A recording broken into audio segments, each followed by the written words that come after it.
Here we go. Midnight Movie Talk on this Wednesday night, live from Los Angeles. Eric Weber, straight out of the Fabelmans, and we have a really fun show tonight.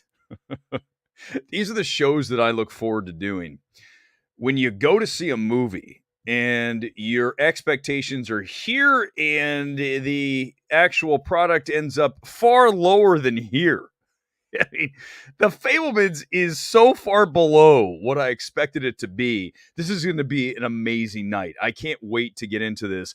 I'm going to play you something, though, to start here, that if you haven't seen my most recent Film Courage video, this is a perfect time to play it for you. So let me pot it up, and this will be the wonderful introduction to where we're headed here when we talk about the Fablemans on Midnight Movie Talk. Listen to this. One thing that he was very adamant about sticking to your original thoughts on something, never wavering. And they have a great exchange between the two of them where he talks about the death of a critic. So the death of a critic is wanting to be liked, wanting to fit in, wanting to be part of the group, being afraid of saying what you believe to be your experience with this film. And like a lot of critics have an issue with that because they don't want to stand out. They're going to be like, whoa, wow, you're the guy who didn't like everything everywhere all at once. Yes, I am. And I have my very specific reasons why. And I'm not going to be bullied off of that platform. And that takes, you've got to be strong. You've got to be fearless and go, I don't even care. You just mute the replies on Twitter. I've done that plenty of times. That guy's really smart. Can I say that? I don't know who he is, but it is so apropos that we lead in with what Siskel and Ebert, especially Gene Siskel, my movie critic idol, had to say about the importance of being a film critic and being fearless in saying the truth about a film. And tonight, we are openly engaging open fire on the Fablemans. It is a fake film. This is a film that when you watch it, every bit of it feels inauthentic. It feels like Steven Spielberg, when he wrote The Fablemans, said, I'm going to write my life, and then I'm going to elevate the stakes and turn it into a melodramatic mess over and over and over and over. I am at a complete loss for words at the film that whatever they saw in Toronto at the premiere of The Fablemans. I don't know what film they showed there, but the film I saw tonight at AMC Universal is one of Steven Spielberg's worst films ever that he has ever made, The Fablemans. It is not just a borderline, not awards film for me. It could be one of, if not the worst film by Steven Spielberg. That is how fake and phony this film feels throughout the entire thing. And listen, I got to be, again, 100% unvarnished and truthful when I give you my assessment of Michelle Williams. Michelle Williams in this film. This is a performance that will have you gritting your teeth. I mean, I was just going, oh, man, this is not good. This is cringy. That was my initial reaction. I have to be the guy that says this is a cringy movie. The Fablemans is a film that is 100% phony. It should be this really authentic feeling and just narratively beautiful film about the rise of Steven Spielberg. And there's no question, I'm sure this is how it happened. Unfortunately, this is such a poor script to go with. I think it's incredible disservice to Steven Spielberg that this is the film we get. I mean, you guys, you have no idea what you're in for. When you watch this film, you're going to go, what's going on here? What are we doing? This is not a great film. And I think what's interesting is this award season in general is not living up to one of the better award seasons. When I go through the films that I've seen this year so far, that the expectation and then the actual film, we start with tonight, The Fablemans, a film that is so far underneath anything that you're hearing about it. Okay, so it's way low, far too low than it should be. And then you look at Banshees of Inisherin, another film that is hellaciously overrated. There's two right out of the bat. And then we turn to a film that I saw last night, and She Said, and shockingly, this is one of the better awards films of the year. If I haven't said it before, I'm telling you here now that Spotlight's one of my favorite films of the past decade. It is an easy Best Picture winner. The fact that it won is miraculous because they actually did the right thing and gave it to really as close to a masterpiece as it gets in the past decade beyond The Social Network and Parasite. I would put Spotlight right there.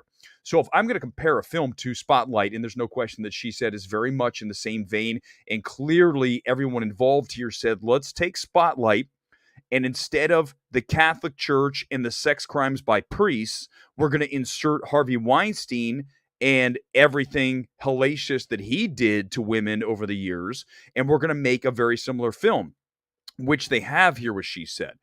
But when you have performances unilaterally that are great, which She Said has, and so did Spotlight. I think Spotlight is everyone in Spotlight is working at the top of the level.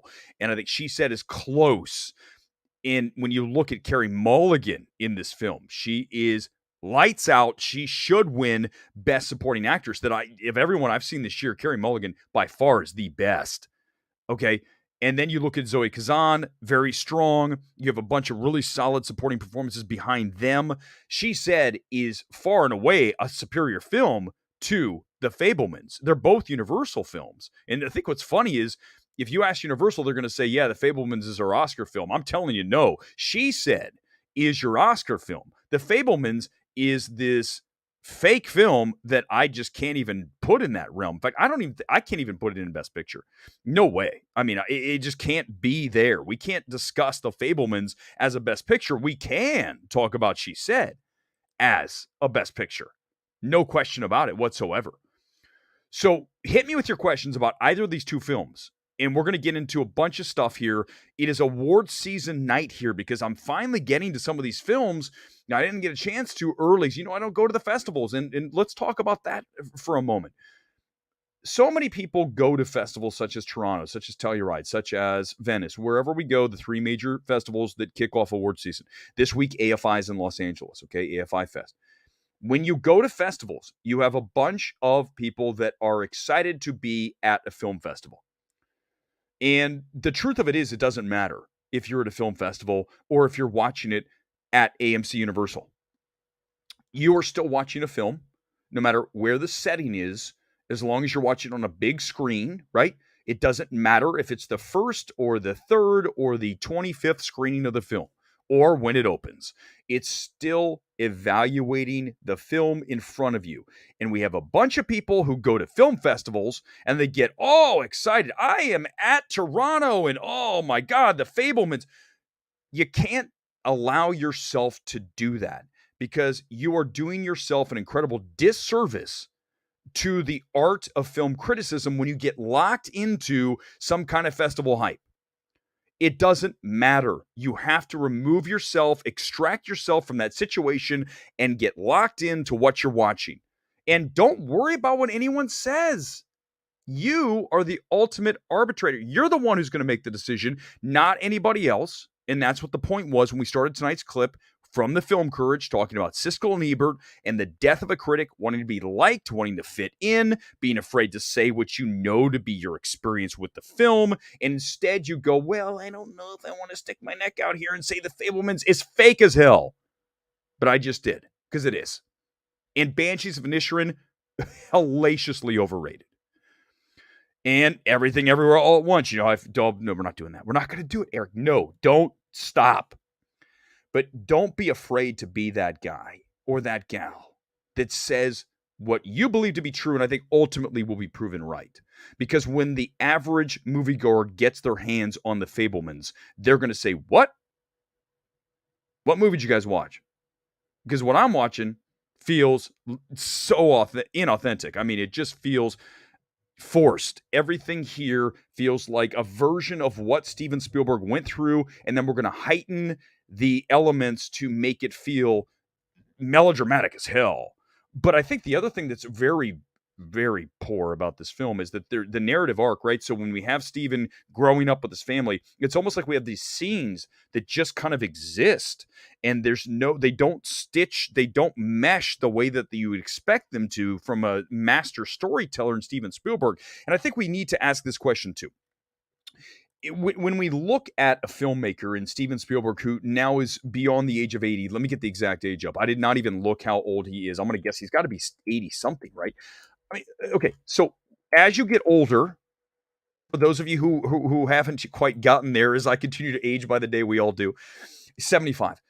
As you get older, you don't have quite the same skill set that you did when you were 20 and 30 and 40 and on and on. Every year gets harder, and I think that what we're seeing here, certainly with the Fablemans, is we're getting a lesser version of Steven Spielberg. And that's not to disparage anything that he has done, because very clearly this is one of the greatest filmmakers of all time. But when we have the Fablemans on the end of a career, it just feels like this is tarnishing the legacy.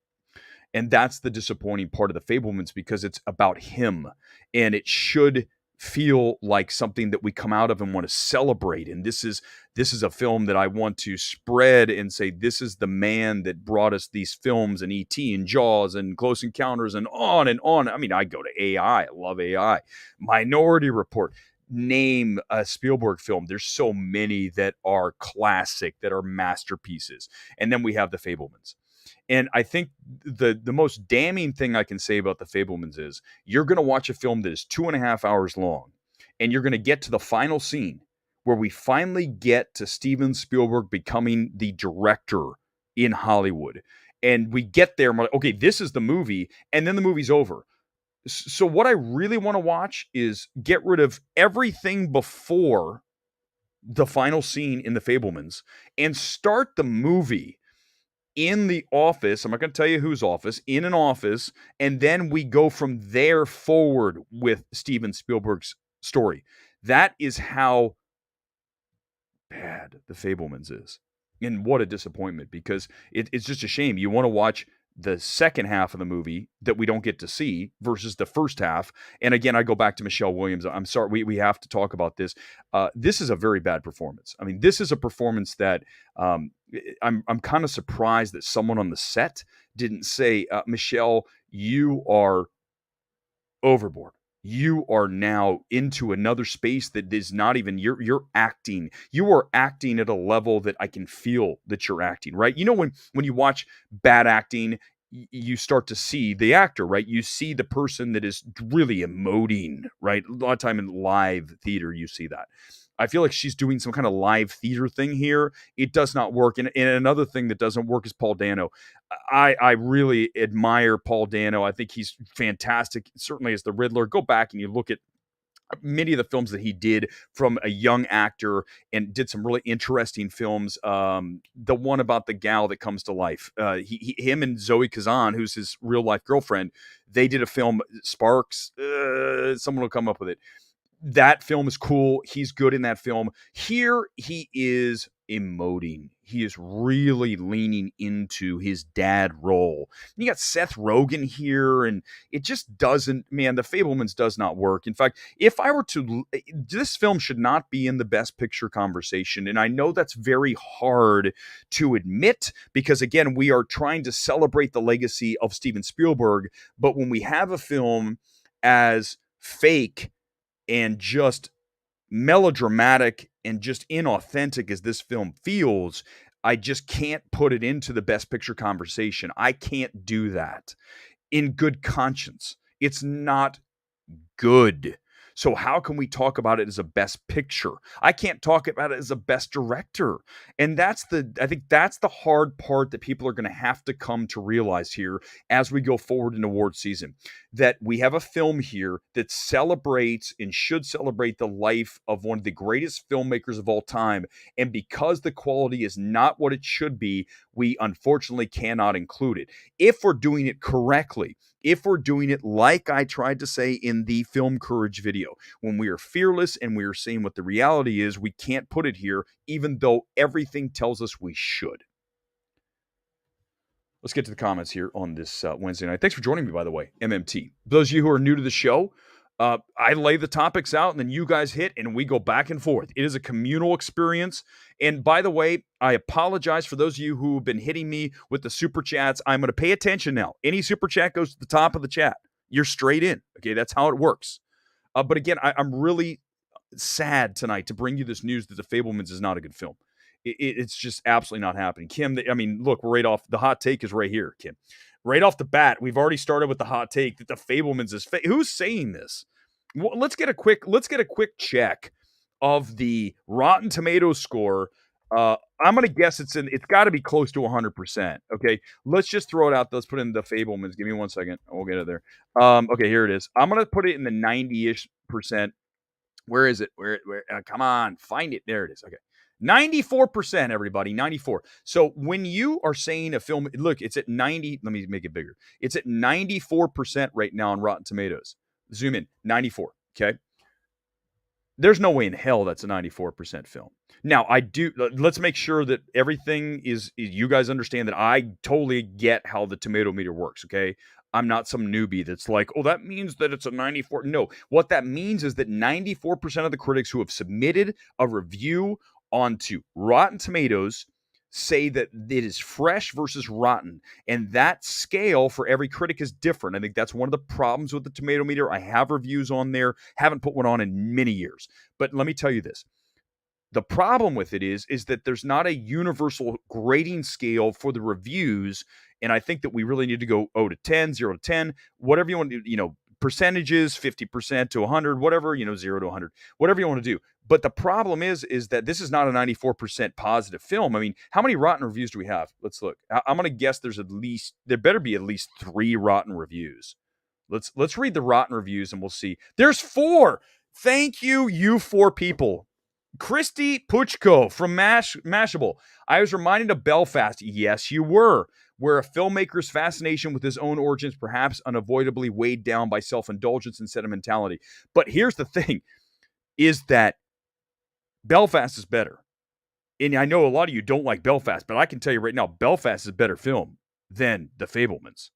Spielberg's attempt to create an instant old Hollywood classic is artificial at best. Thank you, Ileana. Ileana's my new hero. 3 out of 10. I don't need to even read anything else. That is 100% right. A constipated attempt at a magnum opus. It is so artificial, so fake. It's not a good film.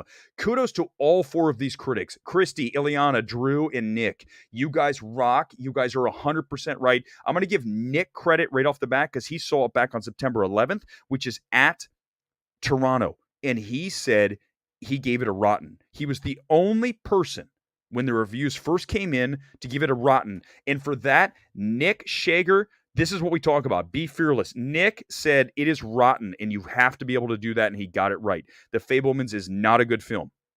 And I'm telling you that these people are right, and all these other people that say it's good, they are wrong. You just wait. This is 100% dead on. All right. Comment time. Let's keep going.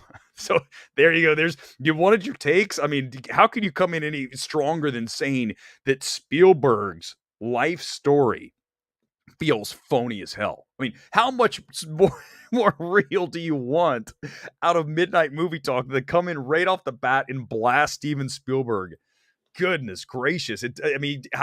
What else? This is like sacrilegious, but that's what we do. We drill down on stuff that's right because we're right here. I also want to get to one thing before I'm going to get to more comments. I don't mean a bad movie. It's an enjoyable movie. Josh, it's not enjoyable. It's 2.5 hours long. It's not a great film. I'm just telling you right now. It's not happening. I've been saying this since the trailer. Fabelmans shouldn't be an Oscar thing, and I really hope it doesn't get any major wins like director. A film is not a filmmaking feat at all. It's not at all. No Name. Have you seen it? Okay, I haven't even watched the trailer. I can just tell you that everything you say here is right. This is not a good film. So yeah, nah. Oh, and then Judd Hirsch shows up in this film, by the way. Judd Hirsch shows up in another scene that feels like I feel like Spielberg just said, let's start shooting things. Hey, there's this one thing when I was a kid that this happened, and then my crazy uncle showed up for a night, and then we went here, and then I went to a new school, and then the bully showed up, and then there's this girl that tried to make me a Christian versus a Jew. I mean, this is just a mess. This film is bad. The more I think and the more I talk about the Fabelmans, the more I can't believe that there are people defending this movie. I'm so glad to be out in front flying the Fabelmans is bad flag. I will do it for Everything Everywhere All at Once. I will do it for the Fabelmans. We'll do it for Banshees of Inisherin. We will be and we will lead the charge against those in the wrong. That's what we do on MMT. Oh my God. Yeah, I know it's true. I can't talk without using my hand. Get out of here. Fine. I will stick my hands underneath the desk, and just for that, I'm going to go through an entire segment without moving they're underneath. They're not going to move. You want to play that game, Josh? I will play that game. I will do it, and right now I'm doing it. Okay, before we get into more takes, and we're going to get more, I have to go off on something else because I feel like this is when the show's best is when we literally just go off on things. Okay, here it is. Are you guys ready? Oh, this is going to be good. Here we go. Look who it is. It's Joe and Anthony Russo. What are they doing there? Why are they on Variety? Look at them. Look, they look tough. That's Joe, right? Or is that Anthony? Joe. Which one's the short of the two? I think it's Joe. Look at Joe. I'm a tough guy. I'm going to get you off back with my leather jacket. I'm going to mess you up, man. If I ever see the Russos. Okay, here we go. Russo brothers assemble inside AGBO, their $1 billion studio, and when they might return to Marvel. Okay, why are they in Variety? Because Variety decided to make them the, quote, showman of the year. The Russos are the showman of the year. Let that sink in, guys. The Russos, who delivered, here it comes, you know it's time to break it out, who delivered the worst, one of, if not the worst film of the year in The Gray Man. The piece of dog dung that The Gray Man is. You're going to give the award for the entertainers. What is it? The show. Hold on. Let me zoom in. Let me get really tight on this. What are they? The showman of the year for this movie.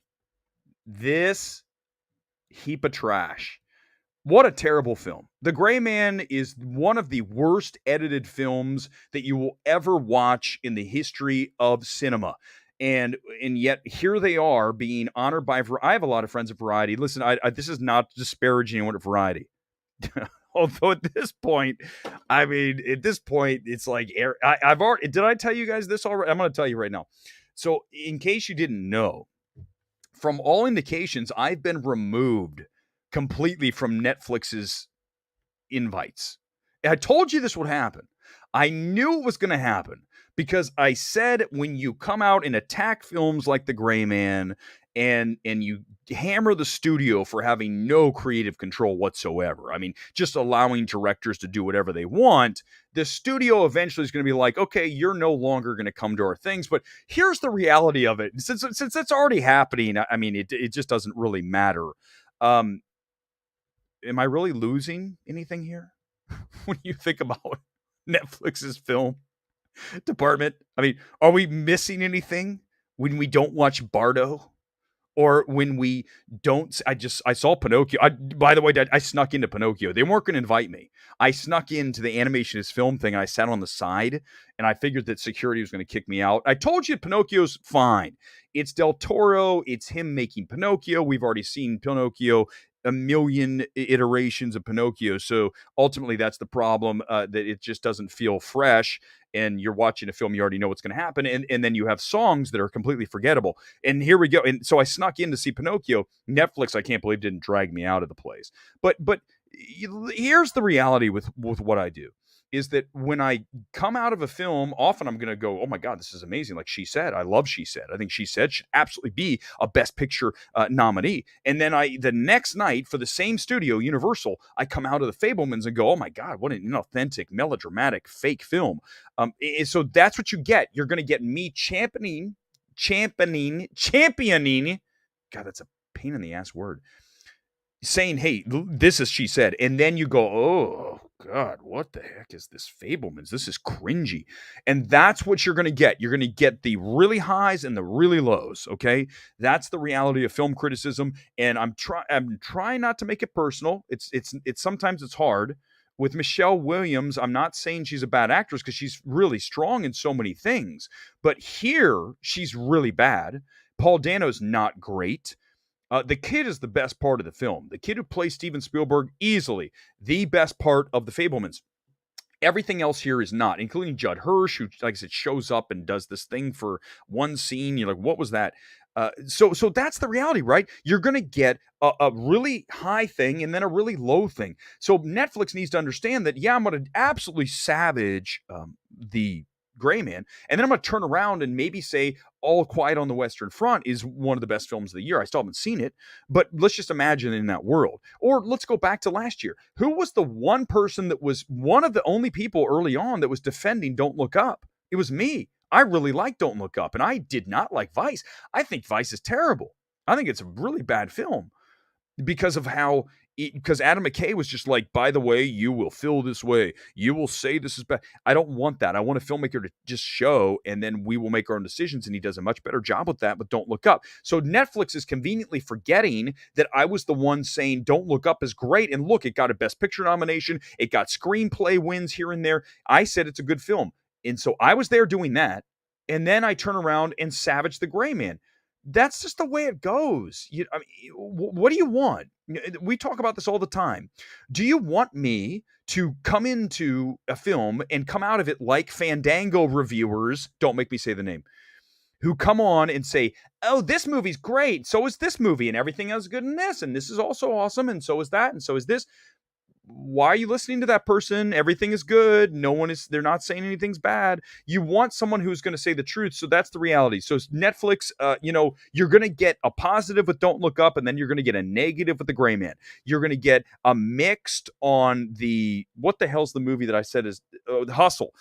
Hustle, mixed review. Adam Sandler, no way in hell is that a best actor. That's another thing they don't like hearing, right? They're trying to push him for best actor. Adam Sandler and best actor, that's not, come on, guys. No, just no. And I know we're moving quickly. I get it. I know that's what I tend to do here is just start going here and there. And when I look at Adam Sandler in Hustle, just because Adam Sandler was in the race for Best Actor for Uncut Gems does not mean that Adam Sandler is going to be in the running for Best Actor every year for Hubie's Halloween 2. It's not happening. Adam, I don't know if Adam's telling Netflix to push him in Hustle, but Hustle is not a good enough film, and his performance is not of a level of a best actor, but yet here's Netflix having these events for that. Like, why are we doing that? Like, you got to learn, no. And I would say to Universal here tonight on The Fabelmans, do not do anything with Michelle Williams. I mean, it's arguably one of the worst performances of the year.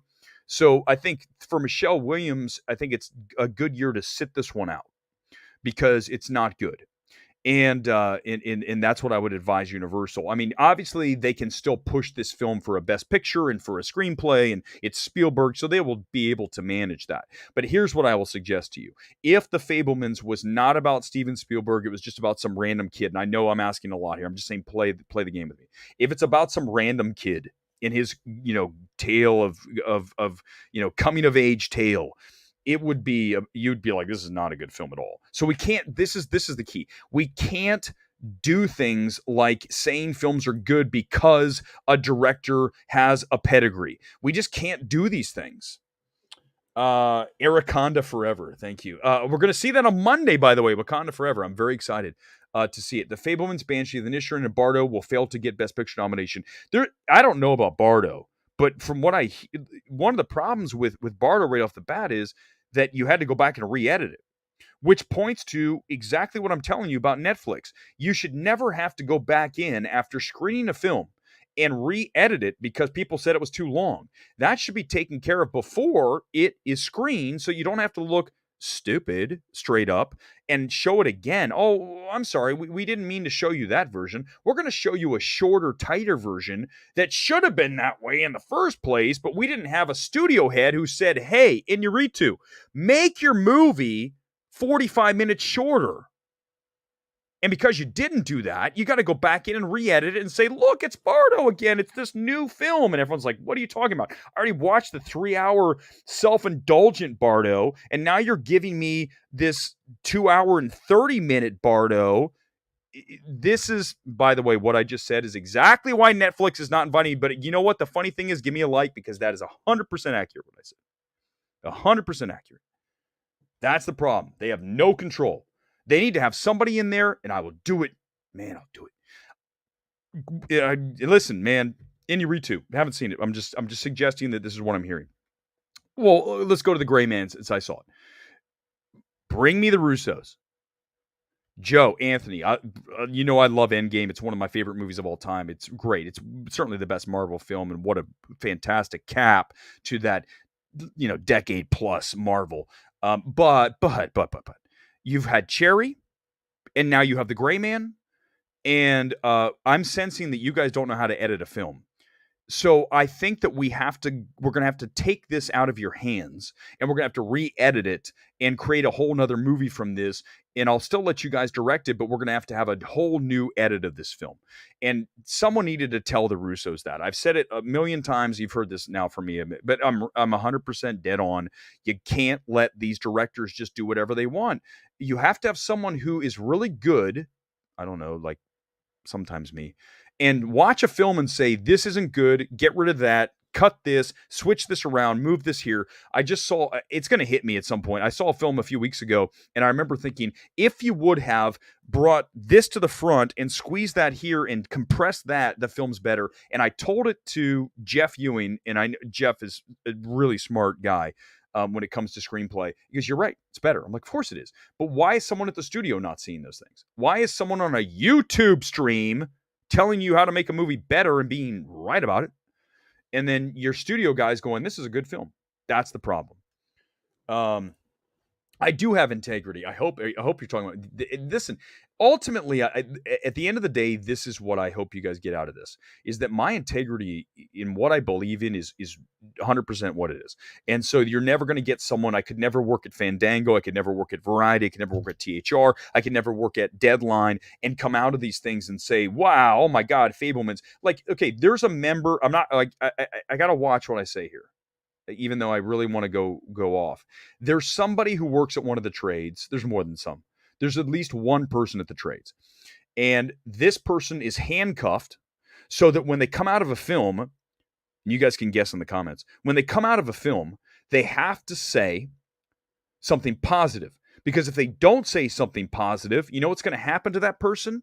They are no longer going to be able to do Q&As. Because what happens in Hollywood is they ask you to do a Q&A for a film. And it's going to be very awkward if you come out of a film. Like, let's say obviously I just savaged the Fabelmans here tonight. Could I do a Q&A with Spielberg? No, of course I couldn't. But could I do a Q&A for She Said? 100%. Because the best part is if I do a Q&A for She Said, I believe everything I'm talking about. Where we have some people in this industry, leave it in the comments. I'm not going to say who these people are. At some point, maybe I'll just open it up and just pull the guns out of the holster and let's do this. And I largely do that, but I want to not do it. They come out of films and they have to always champion films because they need to get their Q&As in. And if they do not say things that are positive about a film, the studios will remove the Q&A from that person. That's why these people cannot be trusted with anything they say, and the fact they have any comments about any film is ridiculous because they're never going to say something negative. So what are you doing? If you are talking to a movie person who is always relentlessly positive and never has a negative thing to say, then why are you listening to that person? And in the comments, tell me. There are many people. One works at Fandango. 2 of them work at major trades here in town. 3 of them actually. But one has a little bit more integrity because that person will actually sort of say something's bad, but they will never walk out of a film and go, this film's terrible. Why did I watch this film? So I think that when you talk about integrity, I really appreciate that. That's very, very important. All right, let's go back to Kerchop. Let's roll through some comments here because it is, by the way, boys and girls, it is open comment time. Let's go to it. Where are we? I just had it. Give me 1 second. The Fabelmans currently ranking number 1 on Gold Derby for Best Picture and Best Director. Aaliyah. That's ridiculous. Listen, you can say that's going to happen because of the Spielberg name. You can say all that. But when you look at The Fablemans as a film, there's no way. If it wins Best Picture, somehow, and I don't know how this is even possible, it will actually be an even smaller film than Coda. Coda is not a great film. Coda is a feel good film. It has wonderful things with the family, but as a film and as a filmmaking, achievement, Coda, come on. Are you kidding me? That's your best picture. That's a bad pick. There were so many better films last year that were achievements. I mean, just look at Nightmare Alley. If you put Nightmare Alley in a box, in a ring with Coda, is a film versus film.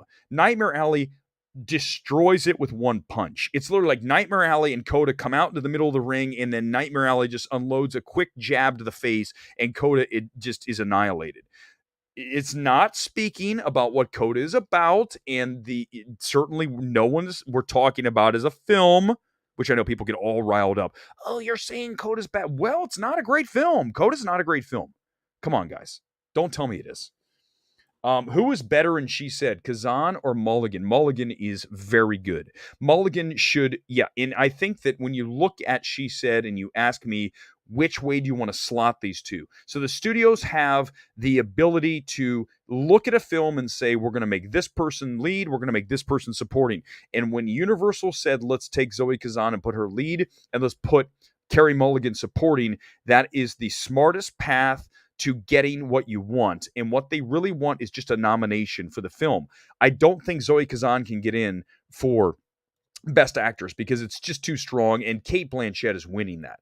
If Cate Blanchett does not win Best Actress, then we need to start over, because there's no question that has to happen. That has to happen. And then we look at Carey Mulligan in supporting. It's a really smart pick. I like her there. She's very strong. So not only do you get the nomination with her, you very likely at this point, I have not seen someone better than Carey Mulligan supporting in She Said. And when you look at Michelle Williams, she's being campaigned in lead for Fabelmans. I told you it's one of her worst performances, not good. So there's no way. I mean, if Michelle Williams gets in over Zoe Kazan, that's a major problem. Zoe is much stronger in She Said. But when you look at, let's pull it up. So I'm going to pull up, by the way, I didn't go off as the Russo brothers as much as I wanted to. If you want to continue talking about the Russo brothers, I don't have a problem with that. I can talk about the Russo brothers all night. How they've gone so far down. They've gone as any pair of filmmakers, brothers, have they ever fallen from grace as quickly as the two of them? Okay, here's my Best Actress. Let's look at it right now. So this is from awardsace.com. You might know I run the site. So now I got to update it after seeing some films I have not updated in the last couple days. So right now, okay, here are key contenders for Best Actress. We've got Anna for Blonde. I think that's going to fall out very soon. I still have it there, but I think we're getting out of there.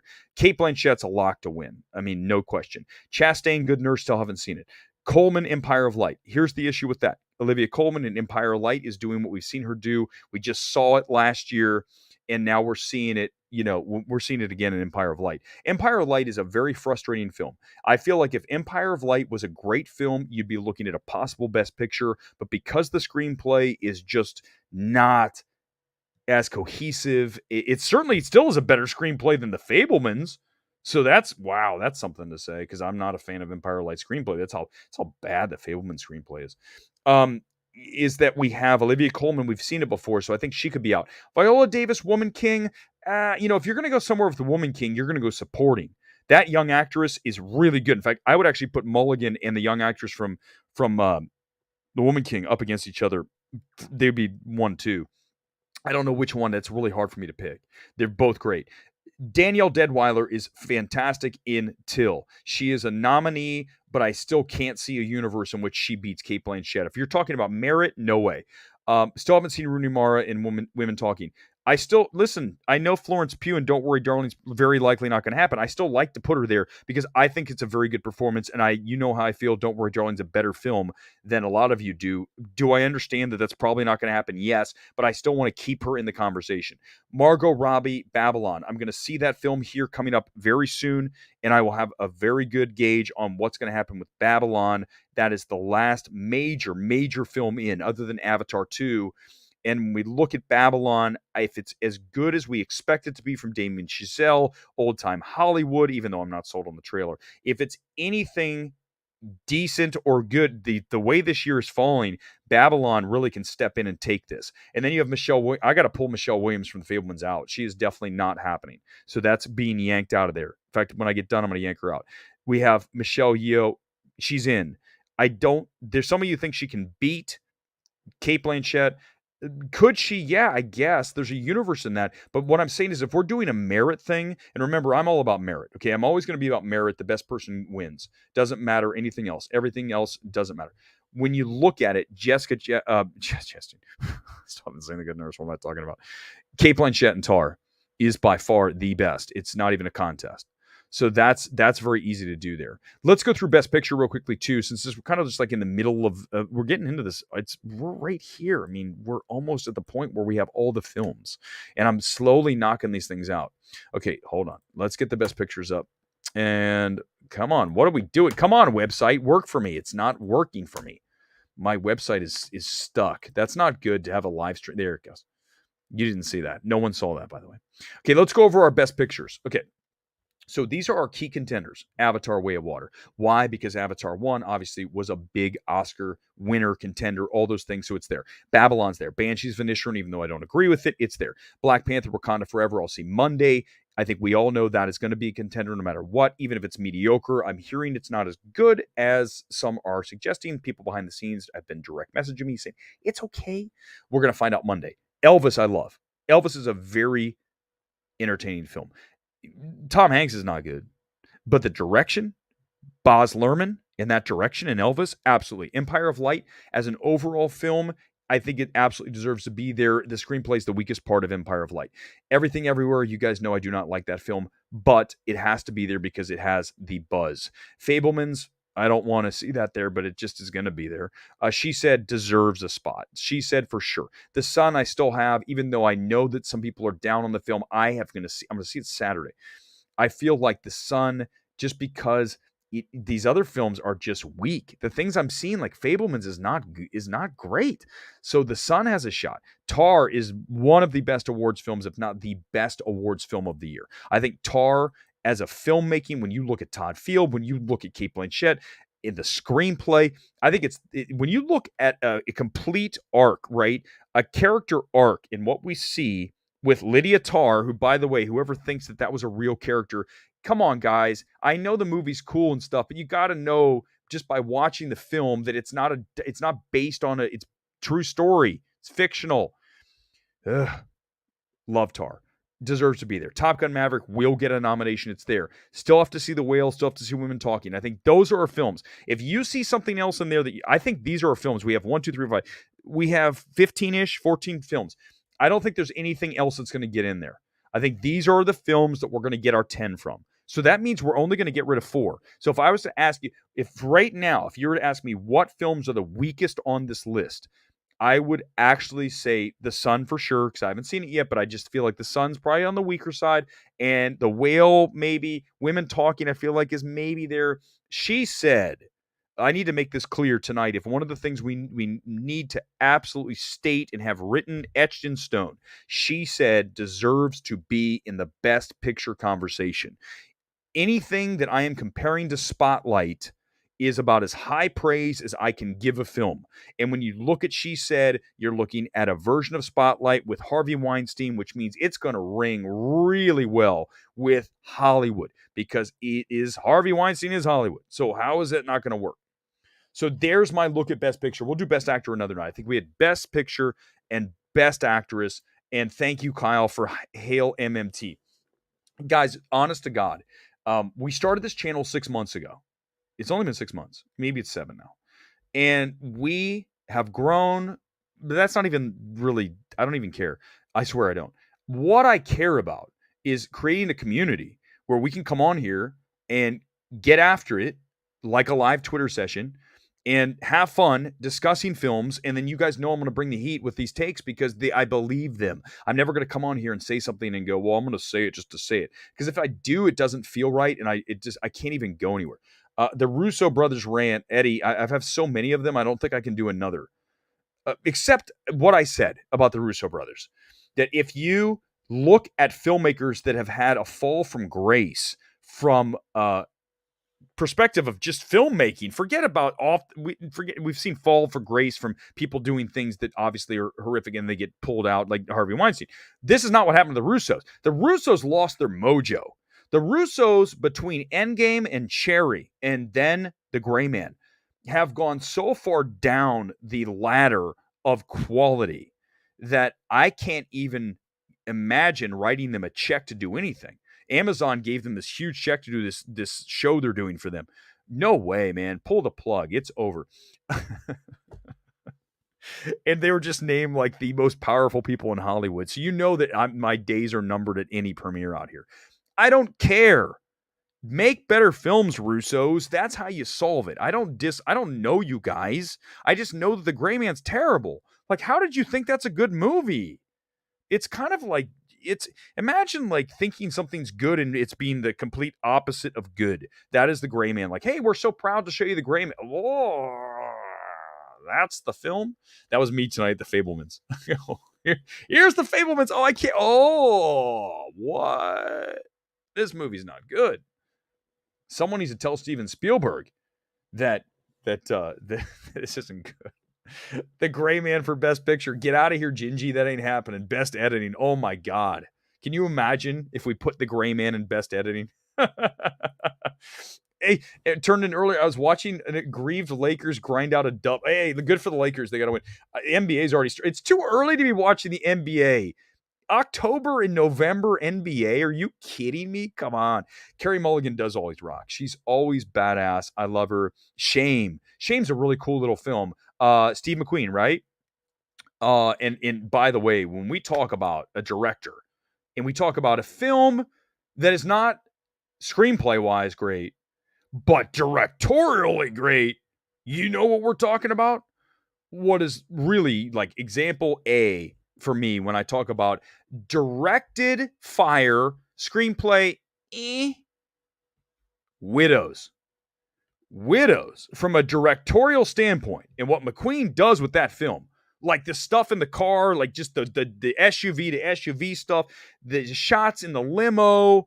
I mean, these are really like just badass directorial choices. So it's interesting that I can often have someone listed as a best director without having a best picture because they're two different things. Because for me, best picture has to be direction and screenplay, right? You have to have both to have picture. Those two elements have to be of a level that warrants a best picture. So when we talk Coda, we are talking screenplay. Sure, we can do that. Directing? No, we can't do that. That's why Coda doesn't fit as a best picture, because you don't have the direction to mesh with the screenplay. You have TV movie production / direction with solid screenplay, and you end up with an okay film, but it's not a best picture. When we're talking about best picture, here comes the Allen Iverson practice thing. When we're talking about best picture, we're talking about direction and screenplay meshed and superlatively, amazingly, stratospherically great. And we're looking at Spotlight. We're looking at The Social Network. We're looking at Parasite. We're looking at these rare films that have those two elements in perfect harmony, and we don't get them very often. Coda does not have good direction. So how can we make it best picture? Best screenplay, but not best picture. Do you see? This is the key part with awards. The ability to extract elements from films, and we could watch a terrible film, but watch a performance that is lights out in a terrible film. Give me your examples of that. I know you guys have one or two. I got to think on that. Like a really great performance in a really bad movie, and we could actually say best actor or actress in a bad film because the performance is so good. Now, if the film is horrendously bad, it's very hard to do that. But I'm very big about extracting cinematography, score. You know, when you look at She Said, the score of She Said elevates the film notches higher. That is why Nicholas Britell is one of the, if not the preeminent conductor in all of Hollywood. If I'm making a film, I want him on it. I want Micah Levi. I want Micah Levi.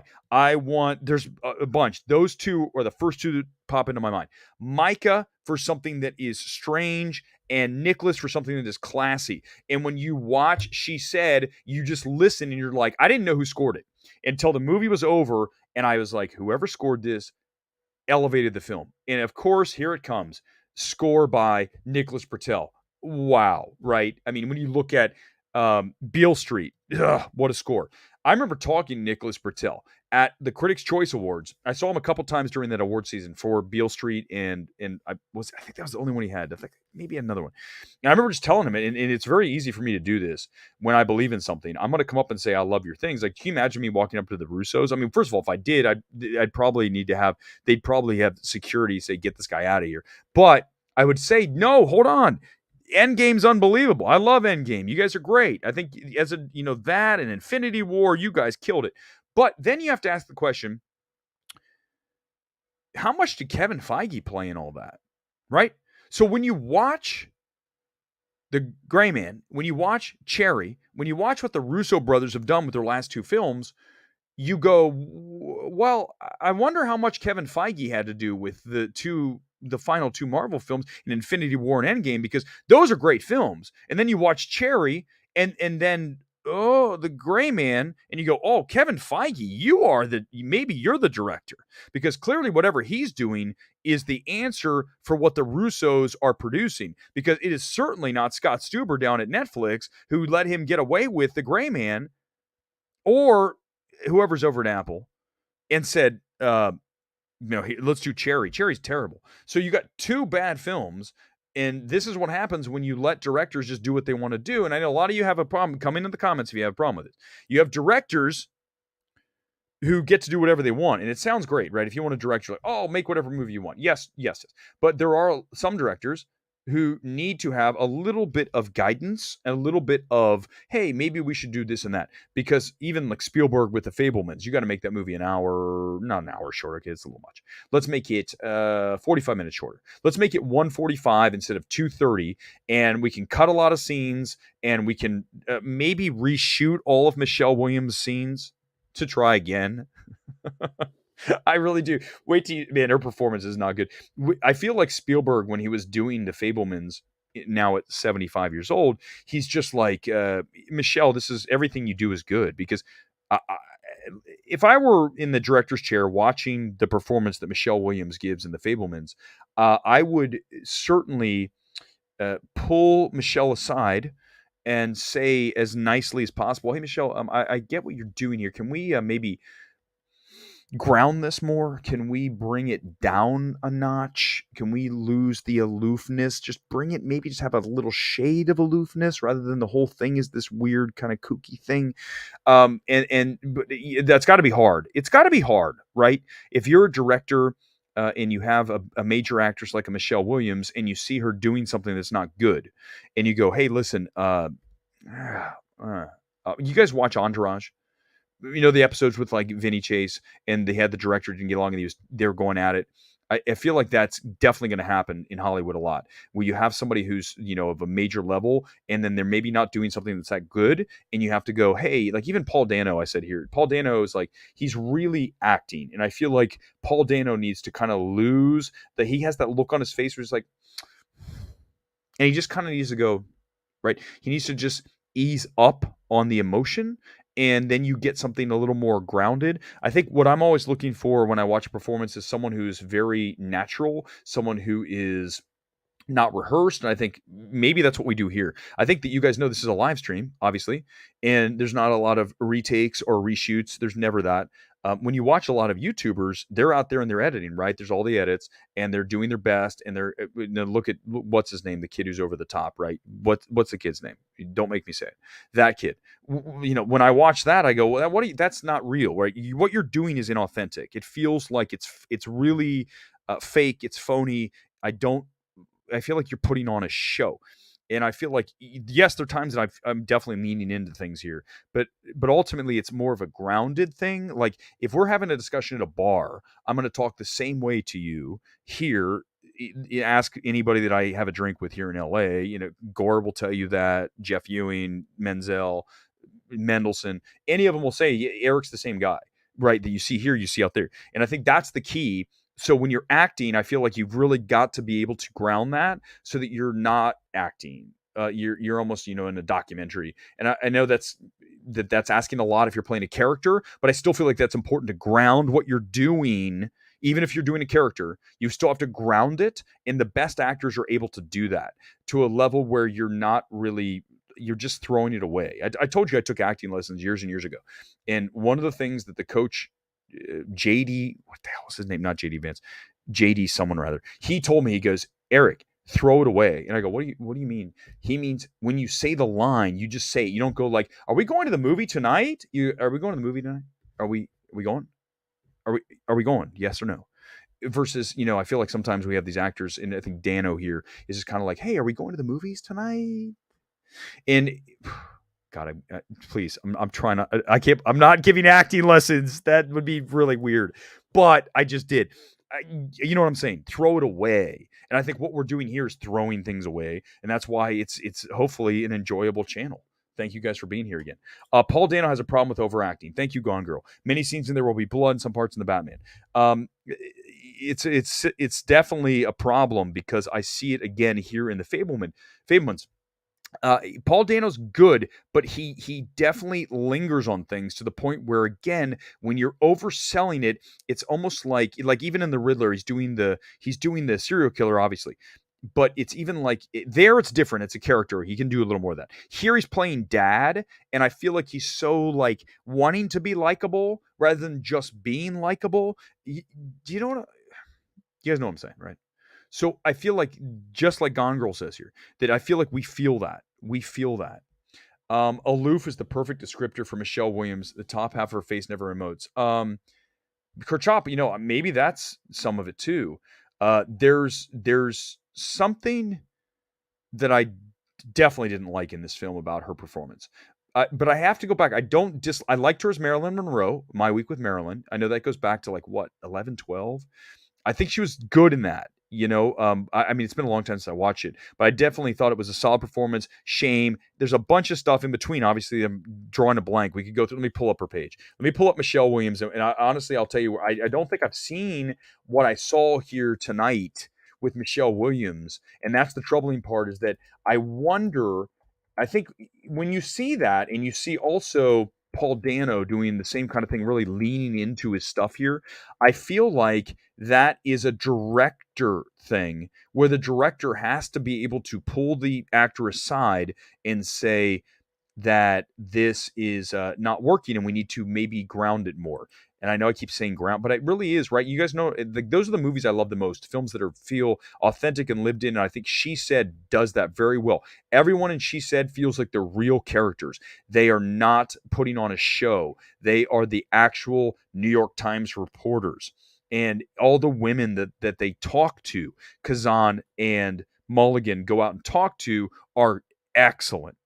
Okay, there's a couple that are like amazing. Manchester by the Sea, very strong, grounded. Blue Valentine, grounded, very good. Here we go. Let me pull it up.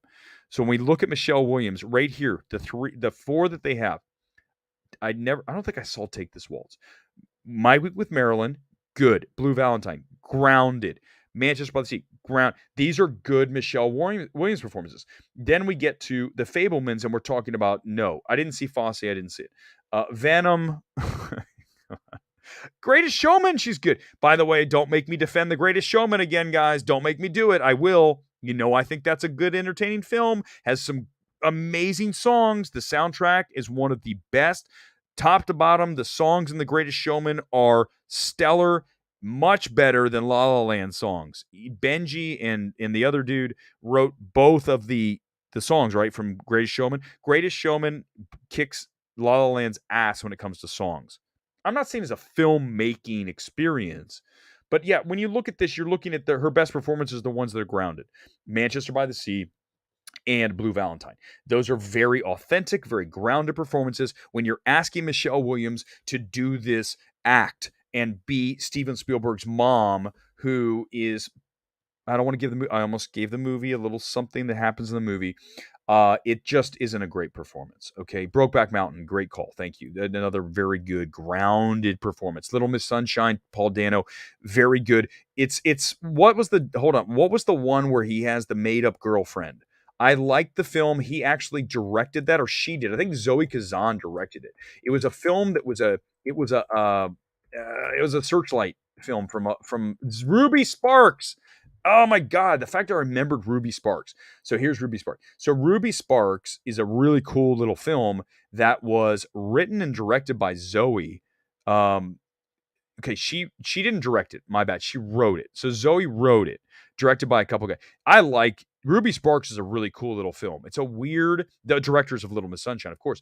When you watch Ruby Sparks, it's a cool film. I think you should. If you've not seen it, I bet you a lot of you haven't. Go check out Ruby Sparks because I think that Paul Dano is very good and Zoe's very good. And of course, they were going out at the time. In fact, I interviewed both of them in Boston when they were there for this film. It wasn't a big hit, but Ruby Sparks is a cool little film. But yeah, here's some examples. Prey, House of Dragon, Mad God, Best Horror was on Shudder. Are we talking about horror here? Best horror? Okay. Oh, you're saying streaming won this year's quality. Well, listen, when you have a Top Gun Maverick, it's hard to say because I think Top Gun Maverick is so great, right? You have the Batman, a very good film. You have Tar, a great film. You have She Said, very strong. You have there's 4 films right there that I really like. Let's see, what else are my favorite films of the year? Now that we're doing that, let me look. Okay, so my favorite films of the year right now are Top Gun Maverick. By the way, we have 5-minute warning. 5-minute warning. Okay, my favorite films are Decision to Leave. Oh my God, Decision to Leave. Okay, 1 is in the top. These are my top 4 films: Elvis, Decision to Leave, Tar, Top Gun Maverick, and She Said. Those are my 5 favorite films of the year. One more time. Let's pull it up. They are Tar. They are. Let's go. Hold on. Let me pull it up. Sorry. 5-minute warning. Here it is. Okay. I've got it on Ace Faves now. Best Picture. These are my favorite films of the year: Decision to Leave, Elvis, Tar, Top Gun Maverick, and She Said. Those are my 5 best films of the year. Best directors. Here, let's go through this and then we'll call it the stream a night. Call it a night, the stream, whatever the hell. Best director, Park for Decision to Leave. Todd Field, Tar. I love John Patton Ford, Emily the Criminal. That's a very well directed film. I really like Emily the Criminal too. That might be in. That's definitely in my top 10 films of the year. Kaczynski, Top Gun Maverick. Boz in Elvis. Sam Mendes, Empire of Light. That's a this is a great example. So when we look at Empire of Light, we are looking at a film that is very well directed, very well shot. You have a cinematographer. You have, when you look at the score from Reznor Ross, one of the best scores, if not the best score of the year. And then you have Ty West in X. These are my best directors. I mean, X is one of my favorite movies, but as far as a best picture, these are my nominees in picture. My best performance of the year is Austin Butler and Elvis. Right now, I still have not seen Brendan Fraser in The Whale. Got to see it. Kate Blanchett, Tar, no one's beating her. Supporting right now, I've got Michael Ward from Empire of Light. Very good. He's very strong in that film. And then down for supporting, I have Carey Mulligan versus, is it Thusu Mbedu, the young girl from Woman King. She is fantastic in that film. So really, you're looking at, those are my 2. Then you go to Tar and you go to Haas or Merlant. These are all very good performances. Hell, I love Madeline McGraw on The Black Phone. Keke Palmer and Nope if you put her in supporting. There's a lot of really cool things going on this year. So I don't know if I agree definitely that streaming won. I think theatrical had a very good year. I think that this award season is not great, but I do believe we have films that are. Let's, again, Top Gun Maverick, Tar, She Said, Decision to Leave. These are the best films of the year. Elvis. So you have 5 really good films for me. Usually by this time, I have more like closer to 10. So that tells me this is a weaker award season. But the films that I have at the top are pinging off the top of the scale. Elvis, Top Gun Maverick, Tar, X. These are films that are really good. So that's the weird thing. We have films that are great, and then we have a bunch of mediocre stuff, and then we have films that are flat out very disappointing. And The Fabelmans, as we wrap here tonight, is absolutely one of those films. It is without question, one of the most disappointing films of the year, if not the single most disappointing film of the year. Giving it to Spielberg, given that it is about his growing up, his coming of age tale, and becoming the director he is. But it all goes back to, I wish The Fabelmans was the back half versus the front half, and it's very unfortunate because it's really a disappointing film. And yes, The Batman is absolutely in there too. The Batman's in my top 10 of the year. We'll do that again. We'll do another stream coming up Sunday night. Sunday night, I'm going to take tomorrow night off. I'm going to party. I'm out Thursday night. I'm out Friday night. I'm out Saturday. And then Sunday night, I'm back here with the regular box office, even though there's really not much to talk about right now. There's nothing till Black Panther. But we'll do more of whatever you want to do. A free-for-all on MMT. Guys, thank you so much for being here again. The show is over. I'll see you Sunday night on Midnight Movie Talk. Good night, all.